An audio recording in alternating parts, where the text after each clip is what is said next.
El síndrome oculoglandular de Parinot se caracteriza por la tríada de conjuntivitis, linfadenopatía regional y fiebre. La linfadenopatía regional suele ser en estos casos preauricular, es dolorosa y en algunas ocasiones se puede abscesificar. Puede crear un absceso y una colección de pus y se debe de drenar mediante punción-aspiración con aguja fina, por ejemplo. También podemos ver malestar general, sensación de cuerpo extraño ocular, epífora con aumento del lagrimeo, secreción serosa, en ocasiones purulenta, edema palpebral poco llamativo y granulomas conjuntivales. Estos granulomas pueden llegar a ulcerarse, pero normalmente la alteración conjuntival es banal y pasa desapercibida, siendo mayor la clínica en los ganglios linfáticos. Este síndrome es preferentemente unilateral y debido a su parecido en el nombre se debe diferenciar del síndrome de Parinot, conocido también como la parálisis de la mirada vertical. Este es un trastorno totalmente diferente que impide mirar hacia arriba y puede ser causado por un tumor cerebral. Requiere una evaluación clínica inmediata. La etiología es muy variada y comprende las bacterias, virus, hongos y parásitos. Y las causas más comunes es la enfermedad del arañazo de gato, sobre todo esta, ya que es la más prevalente. En segundo lugar, la tularemia o fiebre de los conejos, la tuberculosis, la sífilis, la gran simuladora, la esporotricosis y también las infecciones por Clamidia trachomatis. El diagnóstico se realiza mediante la clínica, una analítica general, serología, biopsia de los ganglios linfáticos inflamados y cultivo de las secreciones oculares. Debido a que en muchas ocasiones hay una resolución espontánea, ya que es una afección autolimitada, el tratamiento puede necesitarse únicamente hacer analgesia y antiinflamatorios y antipiréticos. En los casos más complejos es necesario la administración de antibióticos, también en aquellos casos en los cuales haya complicaciones. El pronóstico está ligado a la causa, pero en general es bueno. Hola, somos María Esperanza y Mónica y vamos a hacer una explicación sobre el pemfigoide ocular cicatricial. En primer lugar, definiremos lo que es el pemfigoide y hablaremos sobre la epidemiología. El pemfigoide de membranas mucosas es un grupo de enfermedades ampollares, sistémicas, de mucosas y piel, de origen autoinmune y de curso clínico crónico. El pemfigoide ocular cicatricial es la manifestación ocular de esta enfermedad, que se da en el 80% de los casos. La prevalencia en Estados Unidos se sitúa entre 1 de cada 20.000 y 1 de cada 60.000, con preferencia para el sexo femenino. La edad de presentación mayoritaria es a los 70 años. En cuanto a la etiología y la fisiopatología de la enfermedad, el mecanismo patogénico del pemfigoide de membranas mucosas es complejo y todavía no se conoce totalmente. Existe un defecto en la inmunorregulación, similar a la hipersensibilidad de tipo 2, que involucra la formación de autoanticuerpos, generalmente inmunoglobulinas de tipo G, contra los componentes normales de la membrana basal del epitelio. Es por eso que se trata de una enfermedad autoinmune. Algunos de los antígenos de la membrana basal detectados por estos autoanticuerpos son el antígeno pemfigoide bulloso 1 y 2, la laminina 5 y 6, el colágeno de tipo 7 y la subunidad beta-integrina, entre otros. Es un proceso genéticamente determinado en que existe una asociación entre el pemfigoide de membranas mucosas y los alelos HLA-DQ-B1 y HLA-DQ7. En las imágenes observamos con inmunofluorescencia directa los depósitos de inmunoglobulinas G a lo largo de la membrana basal del epitelio de la conjuntiva. Las manifestaciones oculares son inicialmente inflamatorias y consisten en la aparición de conjuntivitis bilateral crónica y progresiva acompañada de síntomas de fotofobia, ardor y lagrimeo. La primera lesión será una ampolla en la conjuntiva, que ocasiona una erosión acompañada de secreción mucoide y que, al resolverse, la ampolla deja una cicatriz. Esta cicatriz se adhiere al fondo de saco conjuntival, formando bridas y sinequias, que se extienden de un párpado a otro. Como ya se ha comentado, el compromiso ocular ocurre en aproximadamente un 80% de los pacientes con pemfigoide de membranas mucosas, causando fibrosis subtarsal, acortamiento de fondos de saco, simblefaron, obstrucción cicatricial de los conductos de las glándulas lagrimales y de meibomio, entropia cicatricial, lagoftalmos, triquiasis. Además, la córnea se seca, se queratiniza y se vasculariza, formándose un panus que oblitera los conductos excretores de la glándula lagrimal, que finalmente se atrofia. En su evolución, el pemfigoide puede provocar ceguera. En las imágenes observamos simblefaron conjuntival y triquiasis. La progresión clínica mencionada se clasifica en los estadios de Foster. El estadio 1 muestra fibrosis subepitelial e inflamación conjuntival. El estadio 2 hace referencia a la presencia de retracción de la conjuntiva con acortamiento de los fórnices. El estadio 3 habla de la presencia de formación de simblefaron y finalmente el estadio 4 se refiere a la presencia de formación de anquiloblefaron. El diagnóstico de esta entidad surge de la aplicación exhaustiva de la semiología, del diagnóstico diferencial con otras entidades y del adecuado manejo de las técnicas biópsicas, así como de la correcta interpretación inmunohistopatológica.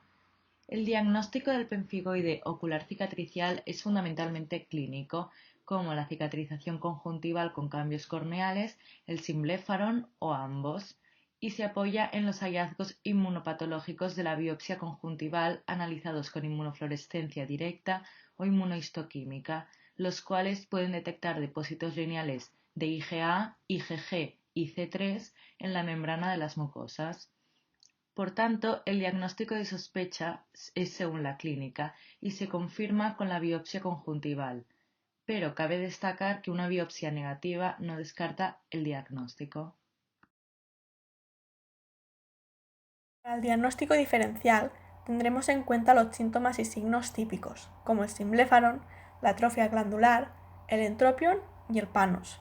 Además, tenemos que hacer el diagnóstico diferencial antes de la biopsia con enfermedades no progresivas, como pueden ser los accidentes térmicos o químicos, el síndrome de Stevens-Johnson previo asociado a infecciones o medicamentos sistémicos, las conjuntivitis epidémicas, generalmente adenovíricas, con formación de pseudomembranas y posteriormente de simblefaron, el tracoma, que es la conjuntivitis crónica por Chlamydia trachomatis, y el pseudopemfigoide asociado a toxicidad crónica por medicación tópica, mayoritariamente antiglaucomatosos.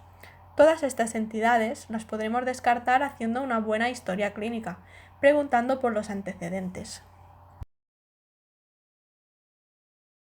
Para el tratamiento del pemfigoide, inicialmente recurriremos a terapias menos invasivas, que si no son suficientes, se irán sustituyendo progresivamente por terapias más invasivas. Así, el tratamiento consiste en la depilación de las pestañas que crecen hacia adentro y también se pueden administrar lágrimas artificiales. Estas dos acciones nos ayudan a reducir el riesgo de infección, la cicatrización corneal secundaria y la disminución de la visión. Para la triquiasis progresiva, la cicatrización conjuntival, la opacificación corneal y para los defectos del epitelio corneal que no cicatrizan, está indicada la inmunosupresión sistémica. Así, en primera línea tendremos el dapsone y progresivamente metotrexato, micofenolato mofetil, rituximab e inmunoglobulina intravenosa. Para los casos refractarios podremos administrar ciclofosfamida. Con estos tratamientos conseguimos una reducción considerable de la inflamación ocular, que es prioritario en el manejo de los pacientes con pemfigoide cicatricial ocular. El manejo tópico con esteroides y otros antiinflamatorios no es suficiente, de manera que hasta el 75% de los pacientes requiere tratamiento inmunosupresor sistémico. El pronóstico visual se relaciona directamente con el diagnóstico temprano y el uso de fármacos inmunosupresores adecuados. Sin embargo, a pesar de recibir tratamiento y reducir la inflamación ocular, hasta un 38% de los pacientes presenta progresión de esta enfermedad. También tenemos diversas complicaciones. Las que podemos observar con más frecuencia en el pemfigoide ocular cicatricial son la destrucción de glándulas lacrimales, lo que conduce a una sequedad ocular. Principalmente se destruyen glándulas lacrimales accesorias, como las de Wolfring y de Krauss, debido a una cicatrización extensa de los fondos de saco conjuntivales y a la fibrosis conjuntival. Además, la alteración del estado de lubricación y humectación de la superficie ocular deriva en otras complicaciones, como infecciones recurrentes y la metaplasia escamosa con queratinización de los epitelios conjuntivo-corneales, que pierden su función y conducen a un pronóstico visual pobre. Para finalizar, os dejamos con una serie de puntos clave. En primer lugar, decir que el pemfigoide ocular es una cicatrización autoinmunitaria crónica de la conjuntiva con opacificación de la córnea. El pemfigoide ocular cicatricial se puede presentar clínicamente solo en los ojos, o como parte del espectro clínico del pemfigoide de membranas mucosas. En este último caso, su presentación está acompañada de manifestaciones extraoculares como afectación de la mucosa orofaringia, nasofaringia y genital, o bien como afectación cutánea. Los hallazgos incluyen simblefarón, triquiasis, queratoconjuntivitis seca, neovascularización, opacificación y queratinización corneanas y queratinización y contracción conjuntivales. Siguiendo con los puntos clave, decir que la identificación y el diagnóstico temprano son imprescindibles para modificar el curso clínico de esta enfermedad. El diagnóstico habitualmente se realiza por el hallazgo de un simblefarón sin antecedentes de radiación local o de conjuntivitis alérgica permanente y grave. Se requiere confirmación diagnóstica con objetivación del depósito de inmunoglobulinas G, inmunoglobulinas M y C3 del complemento en la membrana basal del epitelio. El tratamiento puede incluir sustitutos de lágrimas, depilación de las pestañas invertidas y, en la mayoría de los casos, inmunosupresión sistémica con el objetivo de frenar la inflamación epitelial. Hola a todos, en este vídeo vamos a hablar de la conjuntivitis alérgica, que se trata de la inflamación aguda, intermitente o crónica, no contagiosa de la conjuntiva, producida por una reacción de hipersensibilidad de tipo 1, que es mediada por IgEs, frente a alérgenos específicos. Para empezar, hablaremos de la clasificación de las conjuntivitis alérgicas, ya que esta distinción será muy importante en el resto de la presentación. Como vemos, los principales y más característicos síntomas de una conjuntivitis alérgica es el prurito ocular y la hiperemia. Y después se agrupan según haya proliferación conjuntival o no. Por ello se distinguen 5 tipos de conjuntivitis alérgicas, empezando por la conjuntivitis alérgica, la observada en la imagen 2, esta puede ser estacional o perenne.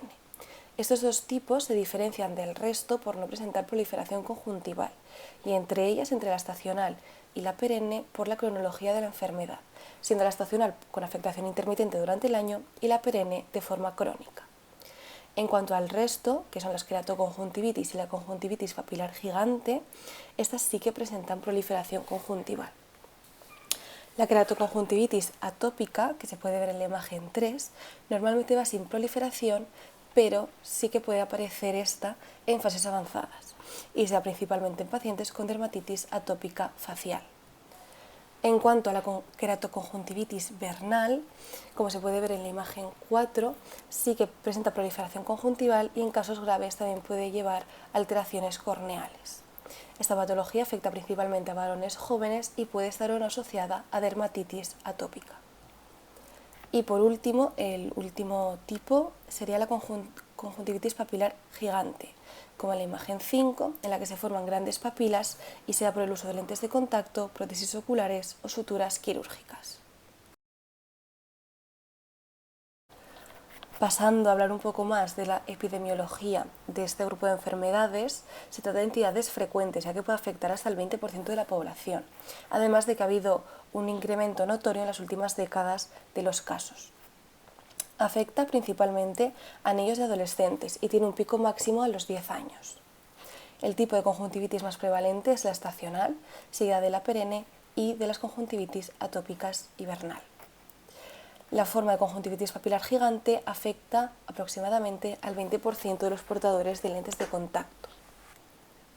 Además, se ha visto que la prevalencia puede variar según el área geográfica, siendo más frecuente en Asia y en concreto en Japón.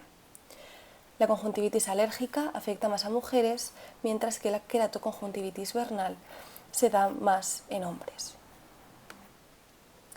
Los factores de riesgo descritos hasta ahora incluyen vivir en áreas de poca latitud, con temperaturas altas y poca humedad, la contaminación ambiental por los óxidos de nitrógenos y el ozono que contiene, ya que estas sustancias dañan la superficie de la mucosa, promoviendo la penetración de los alérgenos e induciendo inflamación neutrofílica y liberación de citoquinas. También se ha visto que determinados polimorfismos en los genes de los cromosomas 5, 6, 16 y 17 podrían suponer un riesgo de padecer esta enfermedad. El estilo de vida y la presencia de enfermedades relacionadas con la alergia, como podrían ser asma, rinitis alérgica, alergias alimentarias o dermatitis atópica, entre otros, predisponen también a este tipo de conjuntivitis. Y finalmente, el uso de lentes de contacto, prótesis oculares y suturas quirúrgicas son también factores de riesgo a padecer conjuntivitis papilar gigante. Como hemos dicho al principio del vídeo, la conjuntivitis alérgica es una reacción de hipersensibilidad de tipo 1. Vamos a explicar en más detalle el origen de estas conjuntivitis alérgicas, por esta reacción anómala. La conjuntiva es uno de los lugares del cuerpo donde más comúnmente aparece inflamación alérgica debido a la exposición directa con el ambiente de esta estructura y el fácil contacto con los alérgenos. En este esquema podemos ver la reacción de hipersensibilidad de tipo 1, que es la base fisiopatológica de la conjuntivitis alérgica. En la fase de sensibilización hay dos componentes principales, imprescindibles, que son la susceptibilidad genética inicial y la exposición ocular a un nuevo alérgeno. Este alérgeno desconocido será procesado y presentado por células dendríticas u otras células presentadoras de antígenos y provocarán que se diferencien células CD4 naïf y células T colaboradoras en linfocitos Th2. Estos linfocitos liberarán interleucinas en las lágrimas, donde también se podrán detectar células inflamatorias. Esta reacción de hipersensibilidad es mediada por las inmunoglobulinas E. En las conjuntivitis alérgicas, que pueden ser estacionales y perennes, predominan las reacciones de hipersensibilidad mediadas por IgE. En este caso, la activación de mastocitos contribuye al aumento de la histamina, de las prostaglandinas y los leucotrienos en la película lagrimal. En cambio, en la patogénesis de la queratoconjuntivitis vernal, esta incluye reacciones tanto mediadas por IgE, tanto no mediadas por IgE, como respuesta a antígenos inespecíficos. En estos casos se ha visto un aumento de la presencia de interleuquina 17, eotoxina, TNF-alfa y una mayor estimulación del receptor LT. Por otro lado, en la queratoconjuntivitis atópica se liberan citoquinas desde el epitelio conjuntival y esto, junto con la infiltración de las células inflamatorias, provocan un constante remodelaje del tejido conectivo. Resumiendo las manifestaciones clínicas de estas patologías, teniendo en cuenta que en cada tipo de conjuntivitis alérgica predominan más un tipo de alteraciones que otras, los signos y síntomas más frecuentes que se asocian a esta entidad como conjunto a las conjuntivitis alérgicas y por los cuales el paciente consulta son sobre todo la hiperemia conjuntival, el edema palpebral, el prurito ocular bilateral, la fotosensibilidad y la secreción acuosa. La clínica puede iniciarse tanto en pacientes que empiezan a llevar lentillas o en personas que llevan utilizándolas durante años. En estos casos será frecuente encontrar picor una vez se hayan retirado las lentes, ojo rojo, ardor, aumento de la secreción de moco por la mañana, fotofobia y disminución de la tolerancia a las lentes de contacto. En formas graves de conjuntivitis estacional y perenne también pueden aparecer papilas de gran tamaño en la conjuntiva tarsal, cicatrización de la conjuntiva e incluso neovascularización y cicatrización corneal secundaria, que puede llevar a una pérdida de agudeza visual. En la queratoconjuntivitis vernal es frecuente encontrar papilas, que son cuadradas, duras y planas, muy compactadas, de un color rosa o gris, que presentan un patrón conocido como enadoquinado, sobre todo predominante en la conjuntiva tarsal superior. Hasta el 11% de los pacientes pueden desarrollar una úlcera corneal, causada en parte por el trauma mecánico de las papilas y además también por las respuestas inflamatorias secundarias a la liberación de citoquinas. Para concluir, mencionar que la catarata subcapsular anterior respalda el diagnóstico de queratoconjuntivitis atópica. Avanzando hasta la identificación de este grupo de enfermedades, el diagnóstico de las conjuntivitis alérgicas es principalmente clínico, como se muestra en la diapositiva en el punto A. Es decir, un diagnóstico basado en las manifestaciones clínicas junto con la anamnesis, exploración e historia del paciente. Todas ellas orientan hacia un cuadro de conjuntivitis alérgica sin necesidad de realizar otras pruebas complementarias. Aún así, existen pruebas de laboratorio que pueden ser útiles para respaldar este diagnóstico clínico, principalmente la detección de IgEs en suero y líquido lagrimal y de eosinófilos en el frotis conjuntival. Los alergólogos también pueden realizar pruebas cutáneas para alérgenos específicos mediante pruebas de raspado o inyecciones intradérmicas de alérgenos. Y además, las pruebas in vitro para anticuerpos IgE contra alérgenos específicos se utilizan ampliamente. De forma que hay 3 niveles de diagnóstico. El primero, el diagnóstico clínico, basado puramente en los síntomas del paciente. El diagnóstico casi definitivo, cuando hay síntomas junto con la detección de IgEs en suero y líquido lagrimal. Y el diagnóstico definitivo, en el cual, además del punto A y B, también se da la positividad de eosinófilos en el frotis conjuntival. Aún así, si se dan síntomas y además se confirma la presencia de reacción alérgica local en la conjuntiva, es decir, mediante el frotis conjuntival en el cual se encuentran eosinófilos, también se consideraría, solo con A y C, también se consideraría esto un diagnóstico definitivo. Continuando, el diagnóstico también puede variar según el tipo de conjuntivitis alérgica de la que se trate. Empezando por la conjuntivitis alérgica estacional, esta se puede diagnosticar clínicamente ya que presenta tanto síntomas objetivos, hiperemia, edema conjuntival, folículos, así como síntomas subjetivos. El más importante, el prurito ocular. Además, ya que la mayoría de antígenos que producen estas conjuntivitis alérgicas estacionarias son del polen, hasta un 70% de los casos se asocian a síntomas complicados de rinitis. En cuanto a los niveles de IgE, pueden ser normales o levemente aumentados en suero y hay una concordancia de positividad al 70% en líquido lagrimal. En cambio, en la conjuntivitis alérgica perenne, el diagnóstico clínico puede ser más difícil en algunos casos, ya que los síntomas son más leves y a veces puede haber ausencia de síntomas objetivos. Además, la tasa positiva de eosinófilos en frotis conjuntival es menor, de forma que puede ser necesario repetir esta prueba varias veces, hasta confirmar el diagnóstico definitivo, ya que el diagnóstico solo basado en la clínica puede ser dudoso por esta cronicidad que hace que los síntomas sean mucho más sutiles. En el caso de la queratoconjuntivitis atópica se puede llevar a cabo el diagnóstico clínico cuando hay presencia de prurito ocular, secreción, hiperplasia papilar y lesiones corneales. A veces también puede haber lesiones proliferativas como papilas gigantes y lesiones limbares. Los anticuerpos IgE totales están aumentados tanto en suero como en el líquido lagrimal y los resultados positivos de IgE específico se encuentran en tasas elevadas.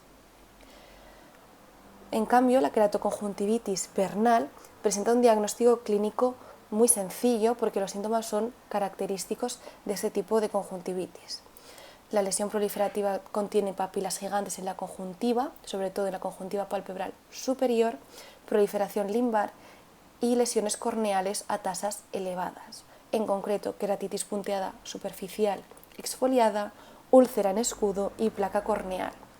Además, el aumento de los anticuerpos IgE, tanto en suero y líquido lagrimal, como una alta tasa positiva de eosinófilos en el frotis conjuntival, hacen que el diagnóstico definitivo sea también sencillo. Y por último, la conjuntivitis papilar gigante. Como hemos comentado, este tipo de conjuntivitis se da en portadores de lentes de contacto, de prótesis oculares o de suturas quirúrgicas. El diagnóstico clínico se realiza cuando hay prurito ocular, sensación de cuerpo extraño, secreciones y se encuentra hiperimia conjuntival, edema e hiperplasia papilar.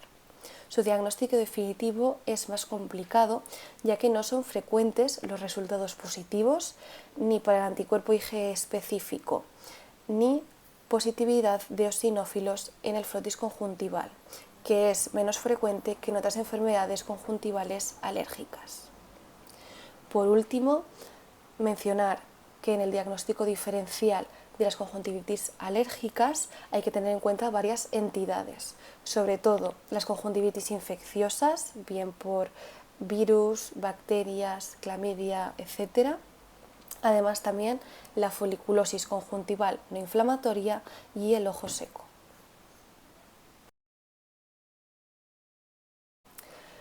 Y por último hablaremos del tratamiento de las conjuntivitis alérgicas. La evitación de los alérgenos es el tratamiento principal para muchas formas de alergias, incluida la conjuntivitis alérgica. Además, las lágrimas artificiales proporcionan una función de barrera, pueden diluir varios alérgenos y limpiar la superficie ocular de muchos mediadores inflamatorios. Aún así, cuando estas estrategias iniciales no farmacológicas no proporcionan un alivio adecuado de los síntomas, los tratamientos farmacológicos pueden aplicarse tópica o sistemáticamente para disminuir la respuesta alérgica. El tratamiento farmacológico es el tratamiento preferido para las enfermedades conjuntivales alérgicas. De más leve a más agresivo tenemos el colirio antialérgico, el colirio esteroidal o con corticoides, seguido de los colirios inmunosupresores y ya en casos más avanzados medicamentos orales esteroidales, inyección de esteroides conjuntivales subtarsales y la resección conjuntival tarsal, que es el tratamiento quirúrgico de elección en casos más graves de este tipo de patologías. Empezando por el tratamiento médico, una vez más vamos a individualizar según cada subtipo de conjuntivitis alérgica. Empezando por las conjuntivitis alérgicas estacional y perenne, la primera opción son los colirios antialérgicos, como los estabilizadores de los mastocitos y los antihistamínicos. En caso de síntomas severos, se puede combinar con un colirio esteroideo. Este tratamiento se puede administrar 2 semanas antes del inicio del periodo de alergias si esta conjuntivitis alérgica es estacional. Continuando con la queratoconjuntivitis atópica, también son los colirios antialérgicos la opción de elección, con combinación con colirios esteroideos si el efecto de los primeros es insuficiente. A la vez, hay que tener en cuenta que es necesario tratar la blefaritis atópica que puede darse concomitantemente. En cuanto a la queratoconjuntivitis vernal, si no hay una mejoría con colirios antialérgicos, se puede añadir un colirio inmunosupresor. Si son casos severos y el efecto de estos dos combinados sigue sin ser suficiente, se puede añadir un colirio esteroideo. Según los síntomas, incluso se puede plantear esteroides orales, la inyección de esteroides conjuntivales subtarsales o la cirugía. Y por último, la conjuntivitis papilar gigante, que como hemos dicho se puede dar en portadores de lentillas, prótesis oculares, etc. De forma que si es por lentillas se deberá abandonar el uso temporalmente al menos de estas lentes de contacto y también la primera opción será el colirio antialérgico y en casos severos añadir un colirio de corticoides. Hablando brevemente del tratamiento quirúrgico, este se da en los casos en los que los síntomas no se alivian con el tratamiento farmacológico y la hiperplasia papilar conjuntival progresa hasta tal punto que causa un empeoramiento del trastorno del epitelio corneal. En estos casos se puede realizar una resección conjuntival tarsal, incluyendo la resección de las papilas. Aunque el efecto de este tratamiento es inmediato, puede haber reincidencia en algunos casos. Y aunque las placas corneales pueden eliminarse mediante el legrado quirúrgico, el tratamiento se realiza solo cuando se ha aliviado la afección patológica de base. En cuanto al pronóstico de este grupo de patologías, los síntomas frecuentemente desaparecen con el tratamiento, aunque sí que pueden persistir en caso en el que la exposición al alérgeno sea continua. Finalmente, una serie de puntos para la prevención de las conjuntivitis alérgicas, que puede ser especialmente útil en aquellos pacientes que presenten una conjuntivitis alérgica leve, y entre ellos destacar la correcta higiene del hogar, evitar tener animales domésticos, no utilizar lentes de contacto durante las exacerbaciones, etc.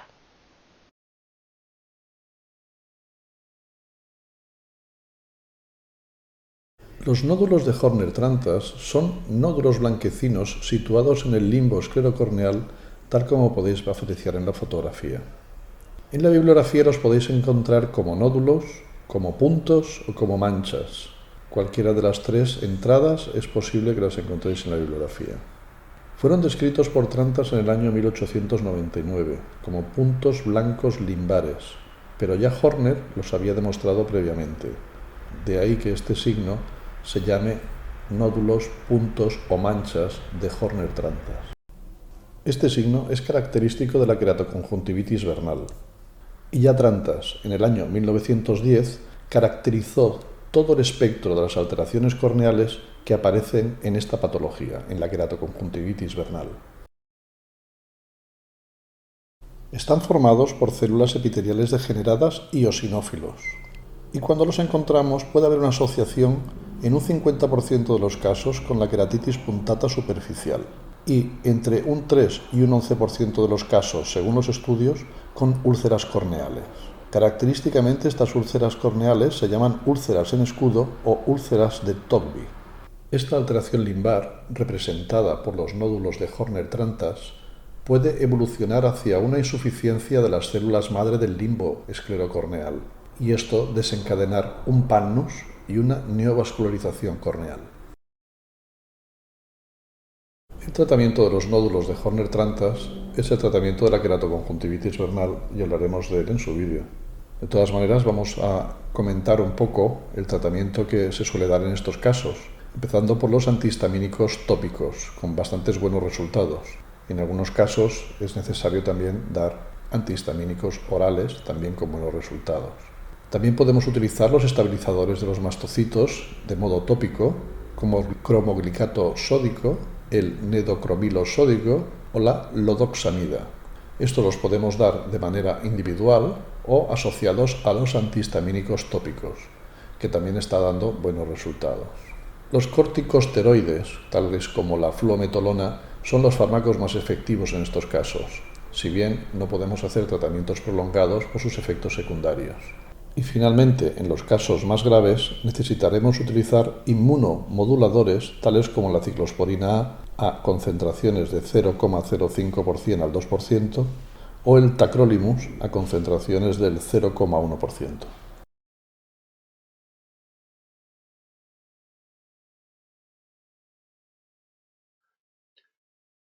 Las conjuntivitis de inclusión pueden afectar tanto al adulto como al recién nacido. En el adulto producen una amplia variedad de infecciones oculogenitales. Estas pueden diferenciarse en infecciones en el hombre adulto, donde encontramos proctitis, conjuntivitis o uretritis y sus complicaciones como epididimitis y artritis reactiva. En la mujer adulta podemos encontrar proctitis, uretritis, conjuntivitis o cervicitis y sus complicaciones como endometritis, salpingitis y peritonitis. Por último, en las mujeres embarazadas hay riesgo de parto prematuro y transmisión de la infección al recién nacido, pudiendo manifestarse conjuntivitis y neumonía. Así, en las infecciones perinatales, la infección inicialmente afecta a las membranas mucosas de los ojos, provocando conjuntivitis, lo que se llama conjuntivitis de inclusión, que se desarrolla en 5 o 12 días después del nacimiento, tras la exposición a la bacteria presente en el cuello del útero de la madre infectada. Clínicamente se observa una inflamación de la conjuntiva con un exudado claro o mucopurulento, pero que se resuelve de forma espontánea transcurridos los 3-12 meses. No obstante, se puede quedar una infección subclínica que puede permanecer durante años.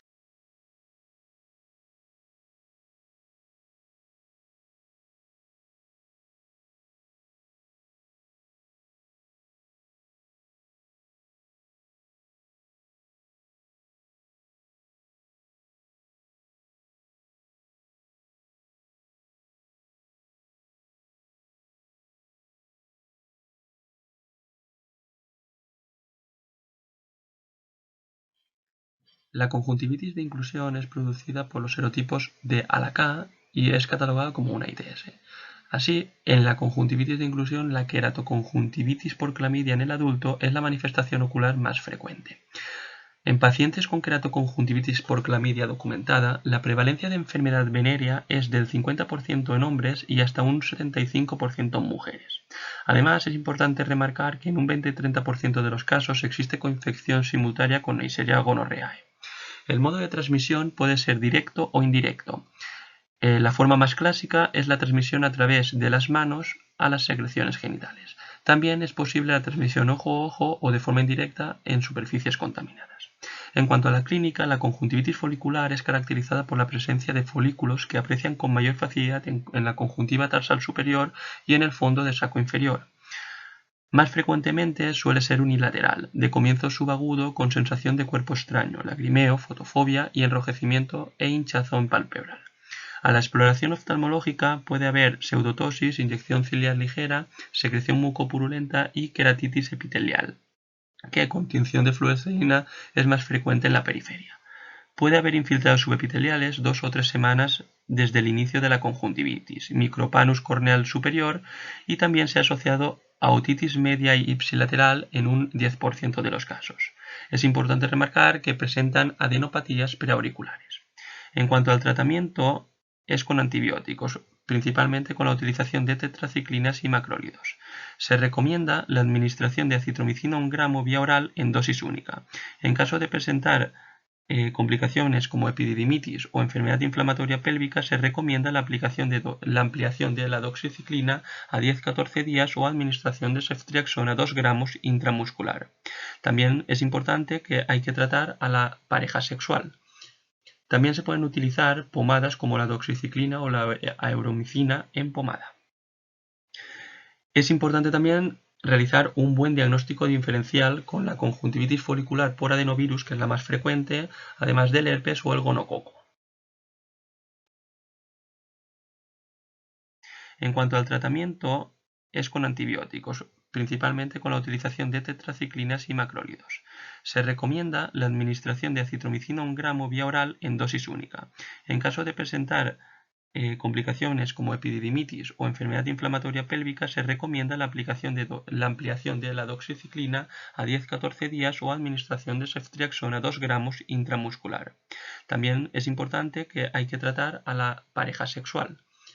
También se pueden utilizar pomadas como la doxiciclina o la aeromicina en pomada. Es importante también realizar un buen diagnóstico diferencial con la conjuntivitis folicular por adenovirus, que es la más frecuente, además del herpes o el gonococo.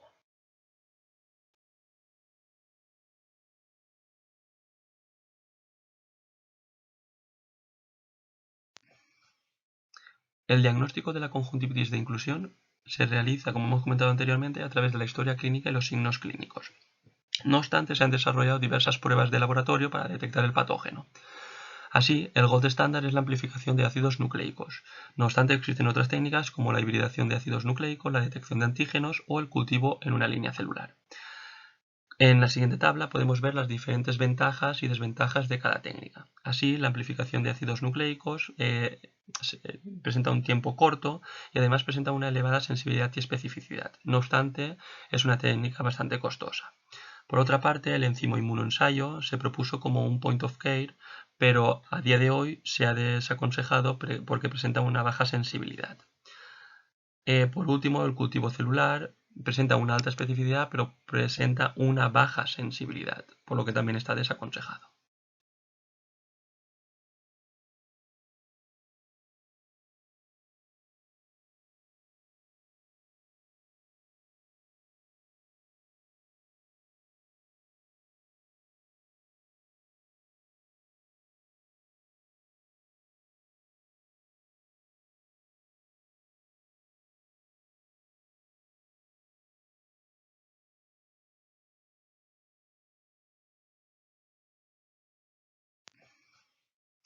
El diagnóstico de la conjuntivitis de inclusión se realiza, como hemos comentado anteriormente, a través de la historia clínica y los signos clínicos.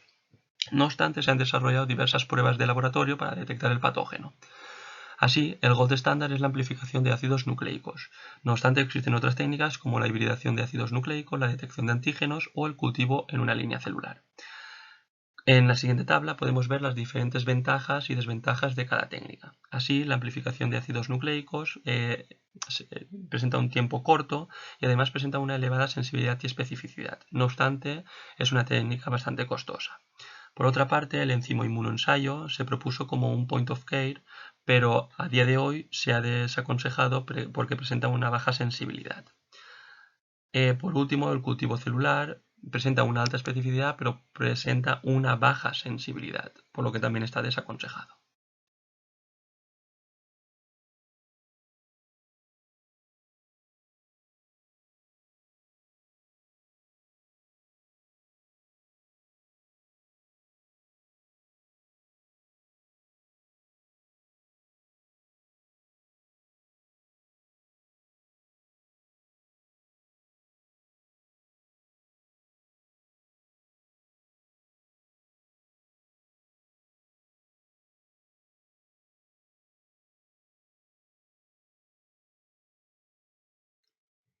El tracoma es producido por los serotipos A, B y C. No está considerada una ITS, no obstante es importante tratarla puesto que está considerada la tercera causa principal de ceguera en el mundo, seguido de las cataratas y del glaucoma. Así, a nivel mundial, casi 8 millones de personas presentan ceguera o discapacidad visual grave. Está relacionado con la pobreza y la mala higiene. Así, espacios habitables cerrados y saneamiento deficiente juegan un papel importante en la propagación de la enfermedad. Así como podemos ver en el mapa, las prevalencias más elevadas se encuentran en África, algunas regiones de Oriente Medio, India, el sudeste asiático y América del Sur. El mecanismo de transmisión es por contacto directo, contacto cercano ojo con ojo o mano con ojo, o indirecto por propagación a través de fomites. Afecta tanto a niños como a adultos, sin embargo, los más afectados son los niños en edad preescolar. Conforme aumenta la edad, aumenta la prevalencia de cicatrices en comparación con los signos de infección activa. Las complicaciones afectan con mayor frecuencia a mujeres que hombres. En cuanto a la clínica del tracoma, diferenciamos el tracoma activo y el tracoma cicatricial. En el tracoma activo encontramos una clínica de inflamación, fotofobia, prurito, dolor ocular, panus, queratitis, secreción mucopurulenta o conjuntivitis foliculopapilar, como podemos ver en la imagen inferior. En cuanto al tracoma cicatricial, es un proceso más crónico donde podemos observar diferentes tipos de cicatrices como estrellas o lineales o la línea de ALT en la imagen de arriba, opacificación de la córnea severa que podría llevarnos a la ceguera o ojo rojo por destrucción de las células caliciformes y conductos lacrimales.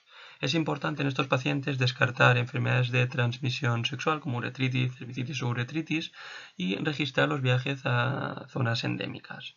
En cuanto a las complicaciones más frecuentes son el entropion y la triquiasis y distiquiasis. El tracoma activo se trata mediante tetraciclina en pomada 2 veces al día durante 6 semanas. Lo que pasa es que no se puede administrar en niños, por tanto se utilizaría acitromicina 20 miligramos kilo hasta 1 gramo en dosis única. Es importante también la higiene facial y las mejoras ambientales. Por último, en cuanto al tratamiento del tracoma cicatricial, es a paliar las complicaciones como la triquiasis, que se podría realizar mediante la depilación simple o la destrucción de los folículos por ablación, o en última instancia la excepción quirúrgica de las raíces de las pestañas.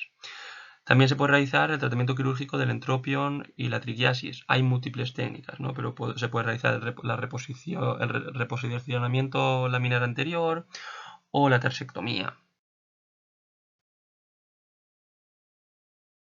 Es importante en estos pacientes descartar enfermedades de transmisión sexual como uretritis, cervicitis o uretritis y registrar los viajes a zonas endémicas.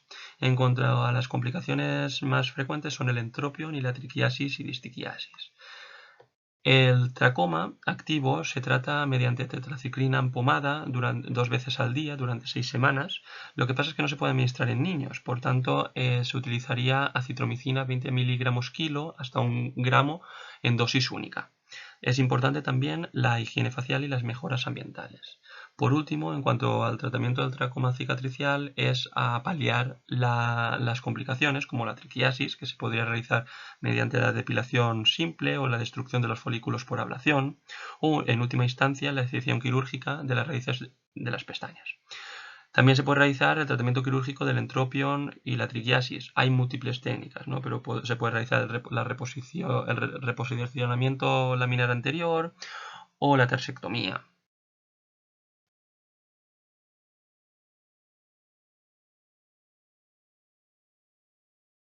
La línea de Arlt o signo de Arlt se define como una línea blanquecina de la conjuntiva palpebral superior formada por un tejido granular de cicatrización y secundaria a infección por tracoma. La línea de Arlt se encuentra situada en la conjuntiva tarsal superior, lo que requiere eversión manual del párpado para su visualización. Se desplaza de forma horizontal y paralela al borde libre palpebral, situándose generalmente en el entorno de la unión del tercio anterior y los 2 tercios posteriores de la conjuntiva tarsal. Se forma debido a un proceso de cicatrización consistiendo en una gruesa banda de fibrosis avascular. Es característica del tracoma, infección ocular causada por la Chlamydia trachomatis. Como comentario final de este signo, deciros que el tracoma es la causa infecciosa más común de ceguera en todo el mundo.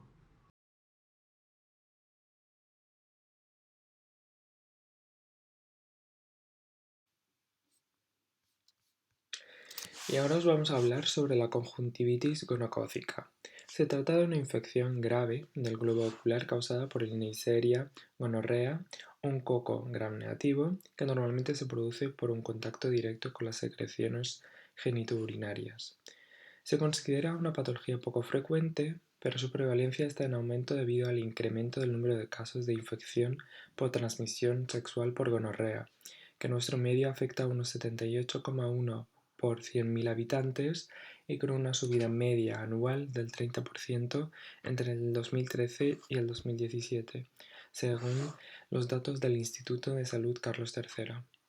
Normalmente afecta más a hombres, sobre todo a adultos jóvenes con un estilo de vida promiscuo, y tiene una presentación unilateral que rápidamente progresa a afectar ambos ojos. Los 2 grupos de personas que están en más riesgo son los neonatos, donde la infección se adquiere al pasar por el canal del parto.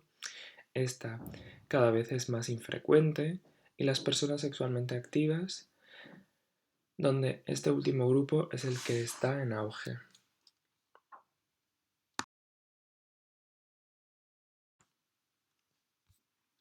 La clínica es de una conjuntivitis hiperaguda que se presenta con inyección conjuntival, quemosis y mucha secreción purulenta. El germen tiene la capacidad de penetrar la córnea gracias a su pili bacteriano, dando lugar a una queratoconjuntivitis, que en los casos leves puede ser una simple queratitis punctata superficial o puede provocar un adelgazamiento progresivo de la córnea debido a las enzimas proteolíticas y llegar a ulcerar y perforarla, causando la ceguera del paciente en menos de 2 días. Otros síntomas más infrecuentes son el edema palpebral, que puede simular una celulitis periorbitaria, restricción del movimiento ocular, donde habría que hacer el diagnóstico diferencial con la celulitis orbitaria, linfadenopatía preauricular, pero menos frecuente en comparación con la infección por clamidia o la uveitis. En la imagen de la izquierda podemos ver un adelgazamiento corneal superior y en la derecha cómo este puede evolucionar hacia la perforación, en este caso acompañada de extrusión del iris.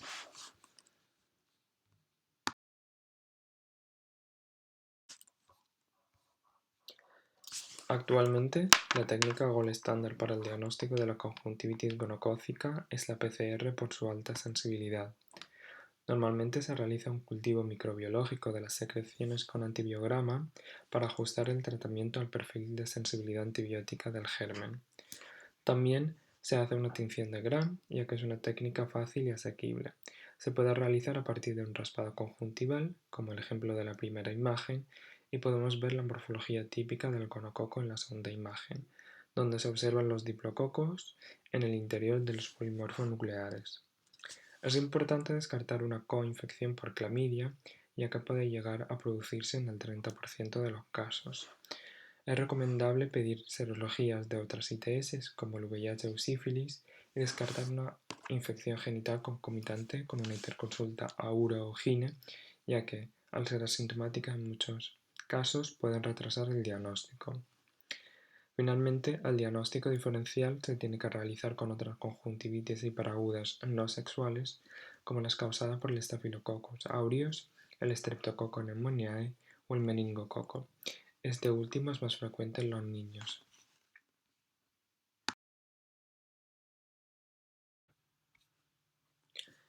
Al tratarse de una conjuntivitis muy agresiva, donde el paciente puede perder la visión en cuestión de un par de días, la tenemos que considerar una emergencia médica y empezar un tratamiento empírico sin esperar los cultivos. Las conjuntivitis gonocócicas necesitan tratamiento tópico y sistémico, a diferencia de otras conjuntivitis bacterianas que habitualmente curan solo con tratamiento tópico. El tratamiento de elección es ceftriaxona 1 gramo intramuscular más acitromicina 1 gramo vía oral en dosis únicas. La terapia dual tiene dos objetivos: evitar las resistencias antibióticas del gonococo a las cefalosporinas y también cubrir la clamidia, ya que, como hemos comentado anteriormente, puede pasar en un tercio de los casos. También se puede tratar la clamidia con tetraciclinas, como por ejemplo la doxiciclina 100 mg cada 12 horas durante 7 días vía oral. El tratamiento antibiótico tópico se realiza con gentamicina o eritromicina, acompañado de lavados con suero adyuvantes. En los casos ya avanzados con perforación corneal, se requiere intervención quirúrgica reparativa mediante injertos corneales, tal como muestran las imágenes. Finalmente, para prevenir la oftalmia neonatal gonocócica se recomienda profilaxis con povidona yodada.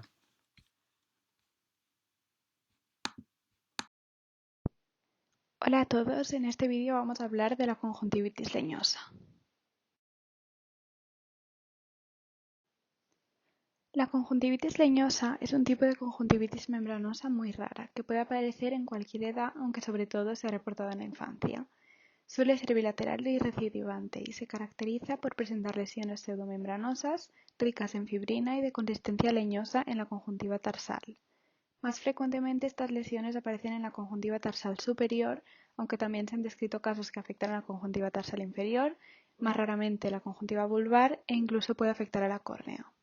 También se puede presentar en forma de enfermedad sistémica, afectando a las mucosas, apareciendo lesiones en el tejido periodontal, vías respiratorias, que puede ser mortal, en los riñones, oído medio o genitales femeninos.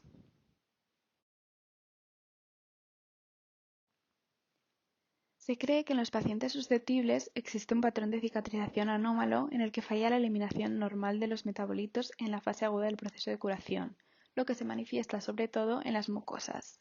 Los episodios pueden ser desencadenados por traumatismos o por procesos sistémicos como la fiebre o el tratamiento antifibrinolítico.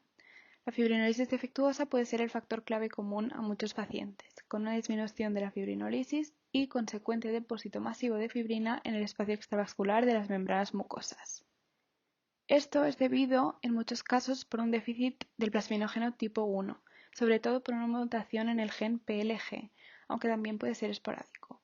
Se han identificado más de 50 mutaciones del gen PLG que provocan una disminución de la producción de plasminógeno o de su función. Cuando esta mutación afecta a los niveles y a la actividad de la proteína, se trata de un déficit congénito del plasminógeno tipo 1, mientras que aquellos pacientes con niveles normales de plasminógeno pero a una actividad reducida tienen un déficit del plasminógeno tipo 2 que no suele dar sintomatología. La conjuntiva es la membrana más afectada, probablemente debido a la frecuente exposición a irritantes externos como el polvo, cuerpos extraños, etc., especialmente en los niños. Estos irritantes pueden perpetuar la inflamación local y contribuir al desarrollo de las pseudomembranas típicas de la conjuntivitis leñosa. De hecho, en muchas ocasiones se pueden encontrar dichos irritantes cuando se analizan las lesiones leñosas. Las manifestaciones sistémicas, llamadas mucositis leñosa, pueden acompañar a la conjuntivitis leñosa o incluso pueden precederla, produciendo pseudomembranas de fibrina en cuerdas vocales, pólipos nasales, infertilidad por afectación del tracto genital femenino, etc.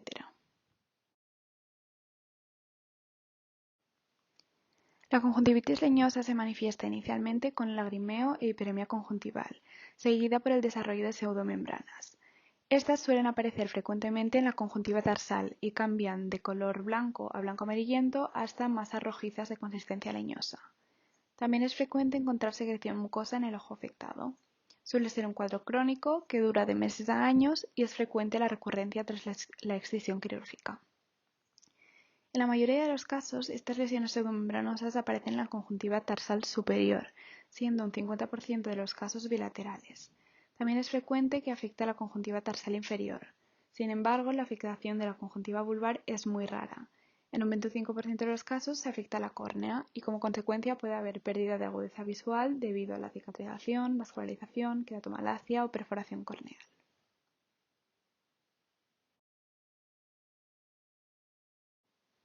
En las siguientes imágenes podemos observar las características clínicas observadas en la conjuntivitis leñosa. Las imágenes de la parte superior muestran las pseudomembranas típicas de consistencia leñosa y en la parte inferior, la imagen A muestra una lesión inicial amarillenta firmemente adherida a la conjuntiva tarsal superior. En la imagen B se observan tanto una lesión blanco-amarillenta marcada con un asterisco como una lesión más rojiza con tejido de granulación marcada con la flecha. Y en la C se muestra una lesión blanco-amarillenta vascularizada en la conjuntiva tarsal inferior. En estas imágenes se vuelven a observar estas pseudomembranas características de la conjuntivitis leñosa, de color blanquecino amarillento. Además, en la imagen inferior izquierda se puede ver que la lesión pseudotumoral de la conjuntiva tarsal superior produce una úlcera en escudo en la parte superior de la córnea. Esto es también muy característico de las conjuntivitis atópicas o vernales por la aparición de papilas gigantes. Por lo tanto, se tendrá que tener en cuenta a la hora de hacer el diagnóstico diferencial, como veremos más adelante.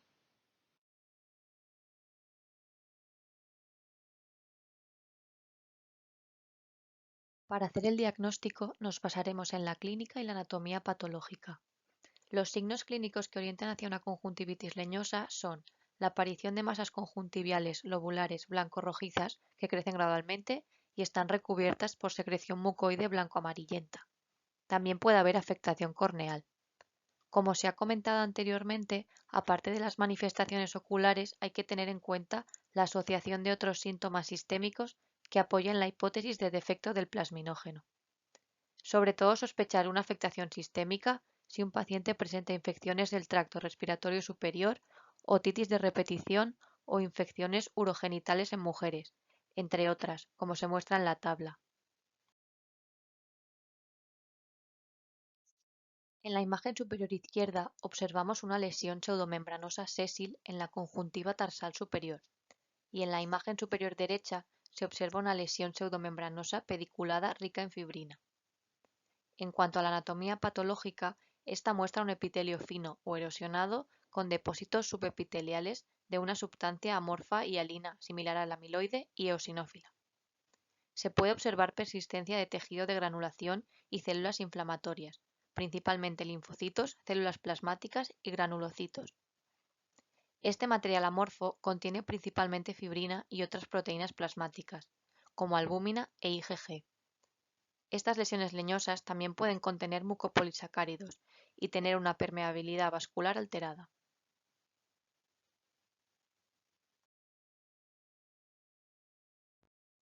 Es necesario hacer diagnóstico diferencial con otras patologías que causan lesiones pseudomembranosas, como es el caso de las queratoconjuntivitis alérgicas, entre ellas la queratoconjuntivitis atópica, la cual provoca edema conjuntival lechoso con fibrosis subepitelial, o también la queratoconjuntivitis vernal, frecuente en niños y que presenta secreción fibrinoide, que se adhiere a la conjuntiva tarsal formando pseudomembranas.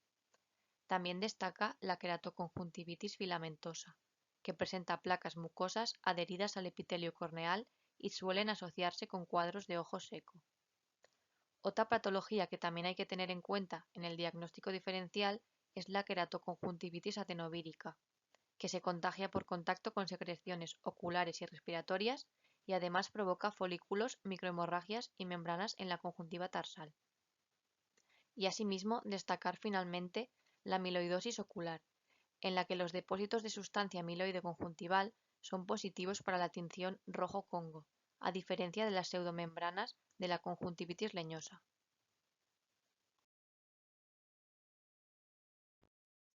Las conjuntivitis leñosas raramente se resuelven espontáneamente, por lo que es necesario realizar un tratamiento o bien quirúrgico o bien tópico. No hay un tratamiento gold estándar establecido, aunque normalmente se suele hacer una combinación de ambos. Una opción es realizar eliminación quirúrgica de las membranas con diatermia meticulosa de la base de las lesiones, como se puede observar en la imagen. Se ha visto que es imprescindible realizar medidas profilácticas como administrar plasminógeno tópico preoperatorio o heparina, entre otros, no solo para ablandar las pseudomembranas y que sea más fácil la extirpación de las mismas, sino también para disminuir el riesgo de recurrencia. Sin estas medidas, las lesiones suelen reaparecer pasados unos días. Sin embargo, para prevenir recurrencias es importante evitar o minimizar la manipulación de la conjuntiva. Además, se recomienda tratar con heparina y corticoides horarios, a veces combinado con ciclosporina atópica, hasta la reepitelización de la herida, con posterior pauta descendente hasta la desaparición de los signos inflamatorios. Otro abordaje inicial potencialmente efectivo es la aplicación de plasminógeno tópico en combinación o no de un activador del plasminógeno. Esto ayuda a ablandar las pseudomembranas y facilita la retirada de las mismas. El plasma fresco congelado también es efectivo para prevenir la aparición de pseudomembranas en pacientes con déficit de plasminógeno. Finalmente, el trasplante de membrana amniótica es efectiva en algunas lesiones conjuntivales y corneales, ya que estimula la producción de proteína, antiangiogénicas y antiinflamatorias. De todas estas modalidades de tratamiento descritas en la literatura, solo han demostrado una eficacia consistente el plasminógeno tópico y el plasma fresco congelado. En estas imágenes se observa la eficacia de ambos tratamientos, con lo que se consigue una estabilización y mejoría significativa de las pseudomembranas. Un estudio más reciente determinó que el plasma fresco congelado es más efectivo en la estabilización y prevención de la recurrencia a largo plazo que el plasminógeno tópico. El plasma fresco congelado tópico previene la recurrencia de formación de membranas conjuntivales después de su escisión. También se ha visto que la aplicación simultánea de plasma fresco congelado tópico y sistémico es efectiva para evitar recurrencias. Sin embargo, los riesgos del tratamiento sistémico incluyen hemólisis, infecciones, trali, reacciones alérgicas y anafilaxis. Por ello, se prefiere utilizar colirios tópicos de plasma fresco congelado. En esta presentación vamos a explicar el pterigion. El pterigion constituye una hiperplasia fibrovascular que aparece en la conjuntiva vulvar y avanza progresivamente hacia el limbo esclerocorneal con capacidad de atravesarlo. Puede afectar a la parte temporal, a la nasal o a ambas, siendo más frecuente la nasal. También puede ser unilateral o bilateral. Crece horizontalmente y si atraviesa el limbo esclerocorneal, tal y como se ve en la imagen, puede afectar a la visión. Su forma es triangular, con vértice en el área pupilar. Es más común en regiones donde existe un clima cálido y seco, como en los tropicales.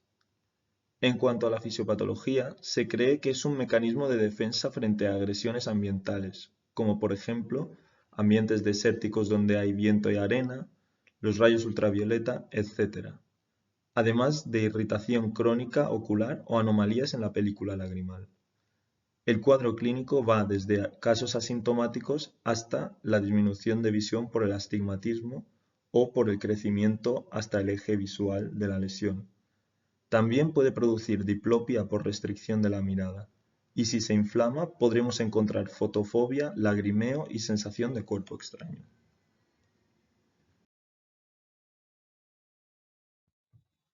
El diagnóstico diferencial del pterigion lo debemos hacer con la pinguécula, que se diferencia del pterigion por ser un depósito blanco amarillento de la conjuntiva vulvar sin atravesar el limbo esclerocorneal, también con el pseudopterigion, que está únicamente unido a la córnea en su vértice, lo cual no ocurre en un pterigion, ya que está unido en toda su extensión a la conjuntiva vulvar subyacente. Luego, respecto al quiste de retención conjuntival, este presenta paredes finas y líquido claro en su interior y suele ser asintomático. Y por último, también hay que hacer diagnóstico diferencial con la epiescleritis, la cual es aguda, autolimitada y recurrente. Podemos clasificar el pterigion en 4 grados según su afectación. El de primer grado no sobrepasa el limbo esclerocorneal. En el de segundo se encuentra comprendido entre el limbo y el área pupilar. En el tercer grado llega hasta el área pupilar y el de cuarto grado la sobrepasa. En caso de que el pterigion sea de grado 1 asintomático, el tratamiento se basa en evitar los factores predisponentes a este, como por ejemplo utilizando gafas con filtros ultravioleta o gotas lubrificantes.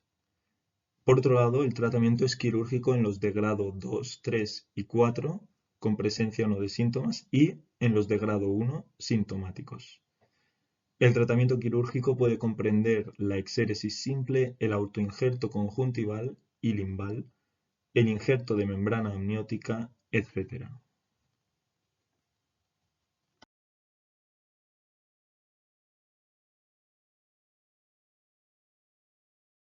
La conjuntiva es una mucosa transparente que reviste la superficie del globo ocular desde el limbo esclerocorneal hasta toda la superficie interna de los párpados. Está situada por encima de la cápsula de Tenon, cubriendo la esclerótica. Podemos, por tanto, considerar dos porciones principales de esta membrana. La conjuntiva palpebral es aquella que tapiza internamente los fondos de saco conjuntivales superior, que sería la conjuntiva tarsal superior, e inferior, la tarsal inferior, y la porción de la conjuntiva vulvar, que sería aquella que recubre la parte anterior del globo ocular, exceptuando la córnea.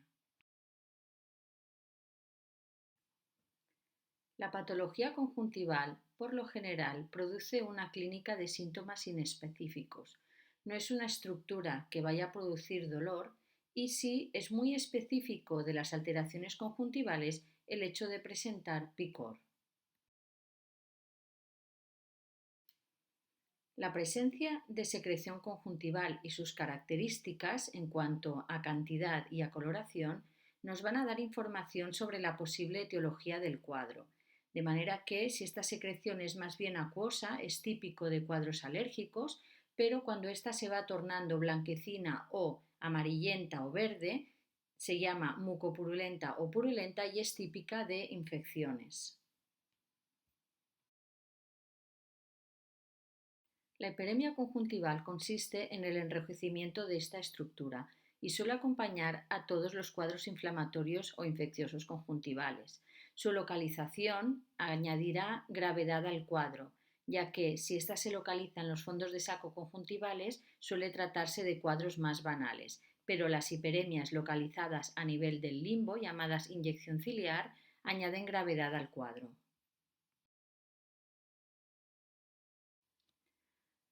Los hiposfagmas son vulgarmente denominados derrames o hemorragias conjuntivales. Habitualmente son espontáneos y son cuadros banales, pero a veces se asocian a picos hipertensivos arteriales o bien en pacientes que toman excesivos fármacos antiagregantes plaquetarios o anticoagulantes. Por tanto, ante la persistencia de estos hiposfagmas, conviene recomendar al paciente hacerse una revisión de presión arterial, etc. No tienen tratamiento y se van resolviendo espontáneamente a lo largo de 1 o 2 semanas. Se llama quemosis conjuntival al edema de conjuntiva, que suele acompañar a todos los cuadros infecciosos o inflamatorios de esta estructura y sobre todo en cuadros alérgicos cuando el paciente se frota vigorosamente los párpados. La cicatrización conjuntival reviste mayor gravedad y se halla como consecuencia de conjuntivitis crónicas no resueltas, blefaritis, traumatismos, quemaduras, etc., o en el contexto de pacientes con patología sistémica importante. Puede presentarse en forma de pannus, que son unos tractos fibrosos que unen la conjuntiva con la córnea, y estos tractos, al irse fibrosando, van acortando el fondo de saco conjuntival, causando lo que se conoce como simblefaron.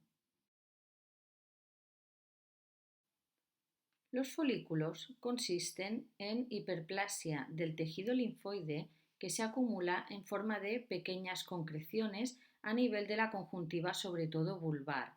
Presentan un aspecto carnoso con el centro blanquecino y se hallan asociadas a las conjuntivitis víricas.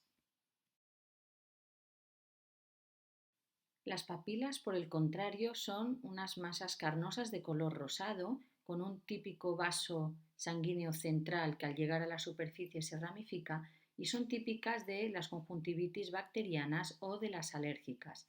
En concreto, en las conjuntivitis alérgicas son muy típicas estas estructuras a nivel de la conjuntiva tarsal superior y pueden ser de tan gran tamaño que choquen unas con las otras, produciendo esta típica llamada conjuntiva en mosaico o en empedrado.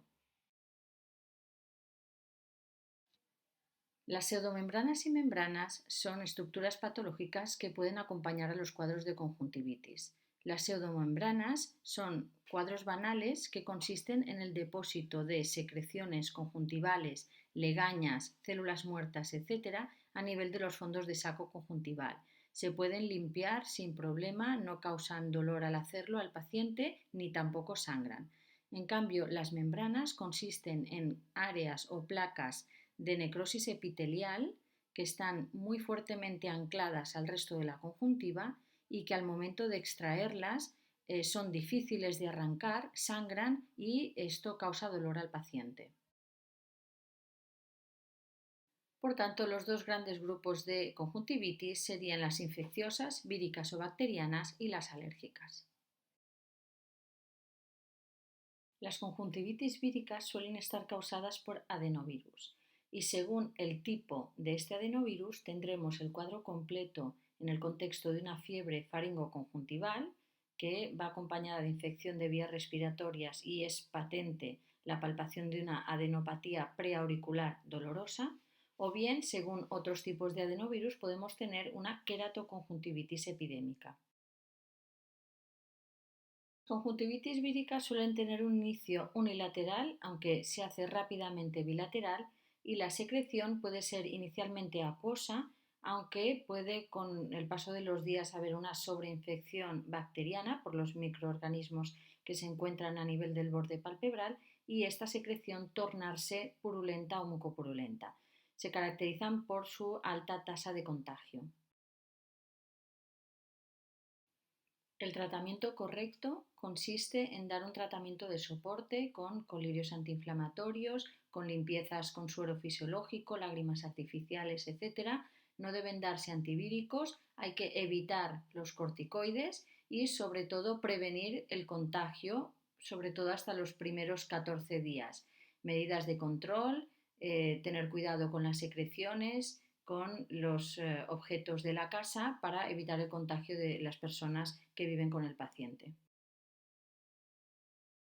Las conjuntivitis son por lo general cuadros banales autolimitados, pero en ocasiones pueden presentar ciertas complicaciones. Hay conjuntivitis víricas de especial virulencia que pueden causar los llamados infiltrados corneales, que consisten en una serie de manchas blanquecinas que se localizan a nivel del estroma corneal y que se trata de una reacción inmunológica del huésped hacia los antígenos virales.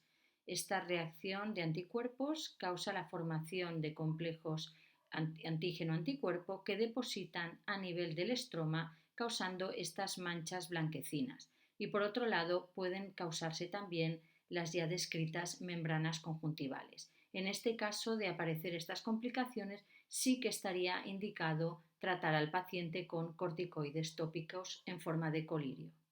Deberemos sospechar la aparición de estos infiltrados corneales cuando un paciente que hace días que comenzó con una conjuntivitis refiere que ha empezado a perder visión. Las conjuntivitis bacterianas son cuadros de naturaleza y presentación aguda. Sin embargo, hay un tipo especial, como veremos, de queratoconjuntivitis hiperaguda. Las conjuntivitis bacterianas suelen tener un inicio rápido y en este caso la secreción puede ser mucopurulenta o purulenta franca. Suelen estar causadas por gérmenes cocos gram positivos y es muy típica la aparición de pseudomembranas que son, como hemos comentado, restos inflamatorios, detritus celulares, etcétera, que son fácilmente extraíbles de los fondos de saco conjuntival. Ante este cuadro no hace falta pruebas de laboratorio, no hace falta recoger muestras y el tratamiento es a nivel tópico con colirios portadores de antibióticos de amplio espectro como quinolonas o aminoglucósidos. Pueden darse también medidas de soporte como colirios antiinflamatorios o lavados con suero fisiológico. Existe una forma especial de conjuntivitis bacteriana hiperaguda que es la conjuntivitis gonocócica. Puede darse en el recién nacido de madres afectadas por Neisseria gonorrhoeae o bien en adultos que presenten esta enfermedad de transmisión sexual. Cursa con una hiperemia y una quemosis muy importantes, pero sobre todo con una gran secreción purulenta y es una emergencia oftalmológica ya que la inflamación que producen a nivel de la córnea y conjuntiva es tan elevada que puede causar el denominado melting corneal con una posible perforación ocular. El tratamiento es urgente, hay que hacer un cultivo de control e iniciar ceftriaxona a nivel endovenoso, así como antibióticos locales horarios. Otro tipo especial de conjuntivitis y que también forma parte de las enfermedades de transmisión sexual es la conjuntivitis por clamidias y suele diagnosticarse una infección genital concomitante. Suele presentar un curso larvado cronificado sin tratamiento. Suele ser unilateral y a pesar de ser una infección bacteriana, en este caso encontramos folículos a nivel de los fondos de saco conjuntival. En este tipo de conjuntivitis sí que es más frecuente ver complicaciones corneales como queratitis o pannus. En la conjuntivitis del adulto, la clamidia causa un cuadro tórpido en el cual el paciente presenta unos cuadros de hiperemia conjuntival que no responden a los antibióticos habituales y que por tanto precisa un examen de laboratorio. Se realiza un frotis a nivel de los fondos de saco conjuntival y se detectan en el laboratorio los típicos cuerpos de inclusión intracitoplasmáticos. El tratamiento consiste en administrar pomada local de aureomicina y a nivel sistémico el antibiótico acitromicina a dosis de 1 gramo al día. La conjuntivitis neonatal por clamidias en nuestro medio ya se observa muy raramente y sí que se puede observar en países en vías de desarrollo. Es necesario tratarla porque si no puede dejar secuelas en el adulto en forma de tracoma. El tracoma en el adulto, a consecuencia de esta inflamación ocular severa y crónica, cursa con fenómenos de cicatrización y de pannus conjuntivo corneales y puede cursar con la típica línea de Arlt, que es una línea blanquecina de cicatrización que es visible en el tarso superior. Las conjuntivitis alérgicas pueden ser crónicas, perennes o bien estacionales y aparecer en la primavera. Pueden asociarse a otras manifestaciones sistémicas de alergia como la rinitis. Cursan típicamente con lagrimeo de secreción fluida, enrojecimiento ocular y sobre todo el signo guía es el picor. El tratamiento que normalmente se administra al paciente son antihistamínicos en colirio, aunque existen unos colirios que pueden darse en las conjuntivitis perennes como los inhibidores de los mastocitos. Es típica la presencia de importante quemosis conjuntival, sobre todo si el paciente se frota enérgicamente los párpados y en conjuntivitis alérgicas perennes muy severas tenemos la que ya hemos descrito como conjuntiva en mosaico o en empedrado. En estos casos sí que deben asociarse corticoides tópicos en colirio, pero no así en los cuadros más leves. En los cuadros que cursan con importantes papilas en empedrado, estas pueden ejercer una fricción sobre la córnea y causar una queratitis. Por lo tanto, deberemos también adicionar lágrimas artificiales o pomadas lubricantes. La pinguécula es una protuberancia benigna que aparece junto al limbo esclerocorneal y que está formada por tejido conjuntival y lipídico. Característicamente nunca llega a invadir el área corneal. La pinguécula suele aparecer en edades avanzadas de la vida, pero no infrecuentemente aparece en individuos jóvenes. Se ha relacionado con la exposición a la luz ultravioleta. Habitualmente no produce molestias más que las estéticas derivadas de su presencia.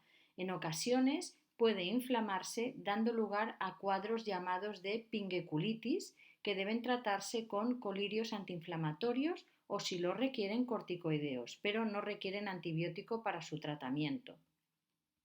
En ocasiones, si son de gran tamaño y se sitúan junto al limbo, pueden causar un delen corneal con ulceración. Ante la presencia de complicaciones o de molestias cosméticas, se puede proceder a su extracción quirúrgica. El delen corneal consiste en una zona de ulceración corneal adyacente a un abultamiento o protuberancia a nivel del limbo que lo que hace es desviar la película lagrimal y, por tanto, impedir que esta zona de la córnea quede correctamente bañada por la película lagrimal y, por tanto, se descame su epitelio, causando una úlcera o erosión. Todo delen corneal debe tratarse. En primer lugar, se debe tratar su origen. Si es debido a una pinguécula, esta debe extraerse. Y en segundo lugar, deben administrarse lágrimas o pomadas lubrificantes a fin de tratar la zona erosionada y evitar que se infecte o avance su erosión.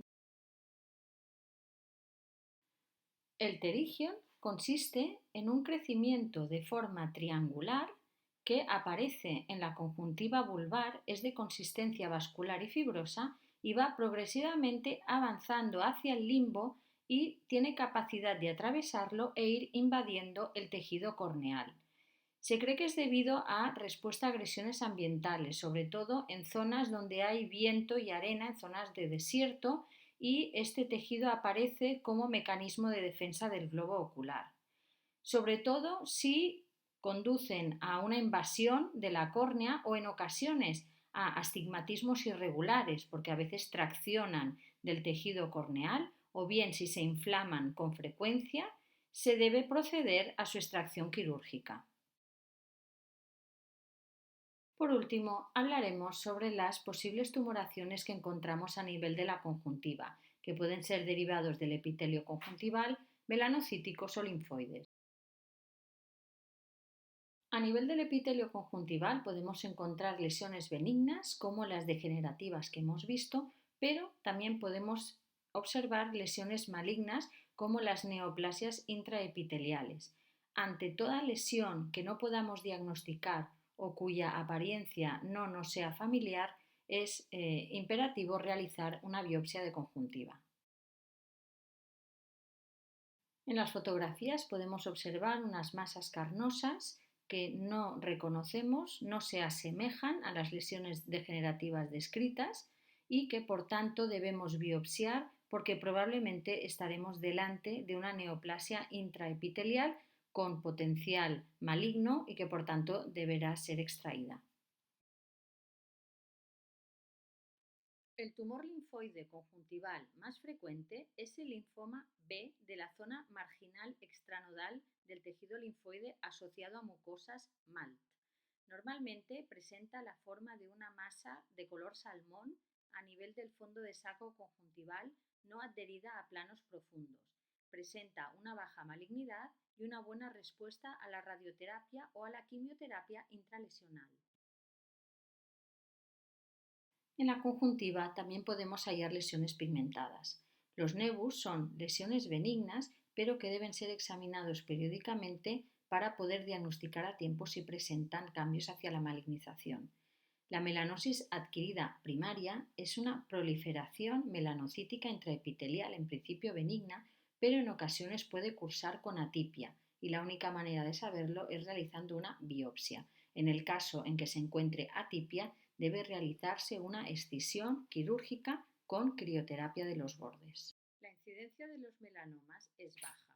Suelen localizarse junto al limbo o a nivel de la conjuntiva vulvar, aparecer de novo o bien a partir de lesiones preexistentes como los nevus o las melanosis. Debe evitarse su biopsia por incisión para no diseminar tumores. Cuando se diagnostican, deben extirparse quirúrgicamente y de manera inmediata, dada su alta capacidad de invasividad local y de dar metástasis. En ocasiones, si son tumores de gran tamaño, debe procederse a enuclear el globo ocular o a una exanteración del contenido de la órbita, y la biopsia del ganglio centinela debe realizarse cuando los tumores miden más de 2 milímetros.